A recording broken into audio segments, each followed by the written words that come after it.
शिक्षकों से जुड़ा हुआ ये मसला जब से सरकार बनी है तब से बार बार रह कर आता है। बृजमोहन जी शिक्षा विभाग संभालते थे, उस समय भी ये चर्चा थी। उन्होंने तो घोषणा कर दी थी कि एक बड़ी संख्या में शिक्षकों की भर्ती होगी। अब नए मंत्री आए हैं लेकिन वो सवालों से घिरे नजर आ रहे हैं। मोहन जी नमस्कार। देखिए मोहन जी, कांग्रेस के प्रवक्ता किस तरीके से एक नेशनल न्यूज चैनल में आकर खुला झूठ बोलते हैं, आज प्रगति जी ने उसका एक बेहतरीन उदाहरण हमें दे दिया है।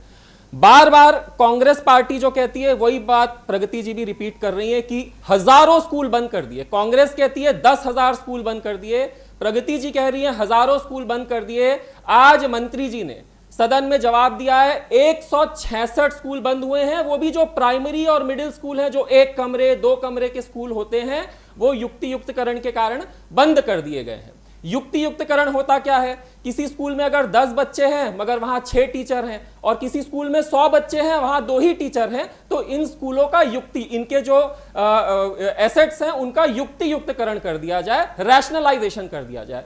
सिर्फ 166 स्कूल बंद हुए हैं, पहला इनका झूठ। दूसरा, ये राजेश मूणत जी के नाम पर दूसरा झूठ कह रही है कि राजेश मूणत जी ने 1 साल पहले आवेदन दिया था कि उस स्कूल में अनुदान की जरूरत है। राजेश मूणत जी ने आज सदन में कहा है कि कुछ 60 दिन पहले उन्होंने अनुदान दिया है, जिसके जवाब में मंत्री जी ने कहा है कि नए सेशन जब चालू होगा, क्योंकि ये रनिंग सेशन है, बजट अलॉटेड होता है, जितने स्कूल में बच्चे हैं उस हिसाब से बजट अलॉटेड होता है। मंत्री जी का स्पष्ट जवाब आया है सदन में कि नए सेशन से सभी स्कूलों को अनुदान बच्चों के हिसाब से, टीचर्स के हिसाब से दिया जाएगा। तीसरा, ये नियमितीकरण। देखिए कांग्रेस की राजनीति जो है इन्हीं मुद्दों पर पिछले 10 सालों से, मोहन जी 10 सालों से कांग्रेस सिर्फ और सिर्फ नियमितीकरण की राजनीति कर रही है और किसानों के मुद्दे और अनियमित कर्मचारियों के झूठ वाले मुद्दे और शराब के, इन 3 मुद्दों पर कांग्रेस पिछले कार्यकाल में 5 साल के लिए सत्ता पर आ भी गई, मगर इन्होंने एक अनियमित कर्मचारी को अगर नियमित कर दिया हो तो मोहन जी प्रगति जी से उस अनियमित कर्मचारी जिसको नियमित किया है ना, उसका नाम पूछ लीजिएगा।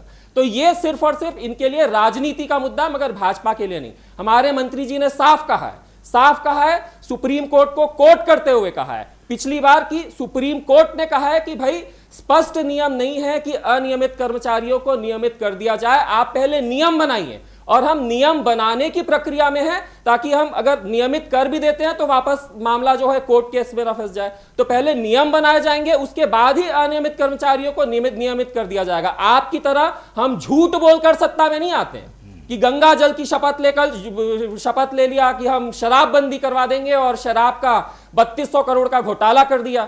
इस तरीके से भाजपा काम नहीं करती है। हम नियम संगत काम करते हैं, जो सुप्रीम कोर्ट ने कहा है। सुप्रीम कोर्ट ने कहा भाई पहले आप नियम बनाइए, अनियमित कर्मचारियों को नियमित करने का तो कोई नियम ही नहीं है, पहले उसे स्पष्ट किया जाएगा। और उसी राह पर भारतीय जनता पार्टी आगे बढ़ रही है मोहन जी।